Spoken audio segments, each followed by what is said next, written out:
என்ன இங்க ஒரு கருத்து ஏற்பட்டு இருக்குன்னா, பொது சிவில் சட்டம் என்ன ஏதோ இந்துக்கள் சட்டம் ஏதோ நியாயமான சட்டங்களா இருக்கு, இஸ்லாமிய சட்டங்கள் ரொம்ப மோசமான சட்டமா இருக்கு, அதனால இஸ்லாமியர்கள் நிறைய விட்டு கொடுத்து பொது சிவில் சட்டத்துக்கு வரணுங்கிற ஒரு கருத்தை இங்க மீண்டும் மீண்டும் பதிவு பண்ணப்படுறதா நான் பாக்குறேன். நான் என்ன கேட்கிறேன், இந்திய சமூகத்துல பொது சிவில் சட்டம் இந்து சமூகத்திலே நிறைய தேவையா இருக்கு. அதை பத்தி இந்து அறிஞர்கள் இப்ப பேசினாங்க, இந்து சமூகத்துல சட்டங்கள்ல நிறைய மாற்றங்கள் வந்துகிட்டே இருக்கு, மனநிலைகள் மாறிக்கிட்டு இருக்கு அப்படிங்கறதெல்லாம் கருத்தா சொன்னாங்க. எங்கே இந்து சமூகத்துல எந்த அறிஞர் மத்தியில மனநிலை மாற்றங்கள் எங்கே ஏற்பட்டிருக்கு?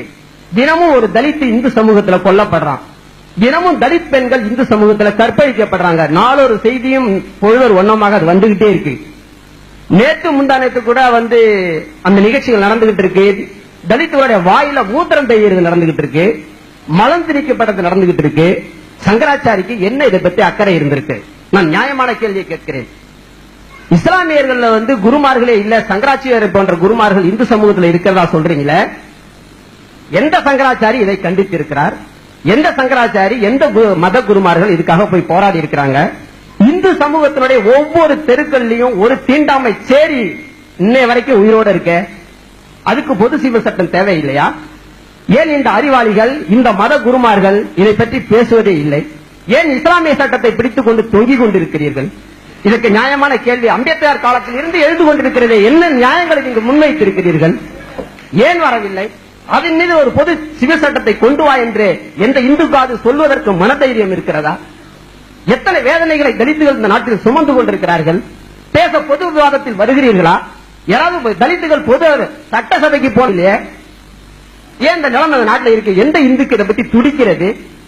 இந்துக்களுடைய அப்படியே நியாயமானவர்கள் மாதிரியாக இந்துக்கள் இந்துக்கள் இந்துக்கள் என்ற ஏதோ இந்துக்கள் முஸ்லிம்கள் என்று இந்த விவாதத்தை ஏன் வெளியே கொண்டு சொல்லுகிறீர்கள்?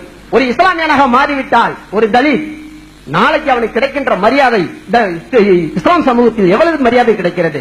இன்னை வரைக்கும் இந்து சமூகத்தில் அது உண்டா? எவ்வளவு கேவலப்படுத்துகிறீர்கள்? இதை பற்றி பேசுவதற்கு இந்து என்று சொல்லுகின்ற இந்த அறிஞருக்கோ மத குருமாருக்கோ நியாயமான மனசாட்சி கிடையவே கிடையாது என்று கூறி இஸ்லாமின் சட்டங்களை நாம் மதிக்க வேண்டும். ஒரு பொது சிவில் சட்டம் என்று வர வேண்டும் என்றால் அது இஸ்லாமிய சட்டமாக இருக்க வேண்டும் என்று நான் ஆதரித்து கேட்டுக்கொள்கிறேன். என் பெயர் ராஜேந்திரன், சுயமரியாதை இயக்கம்.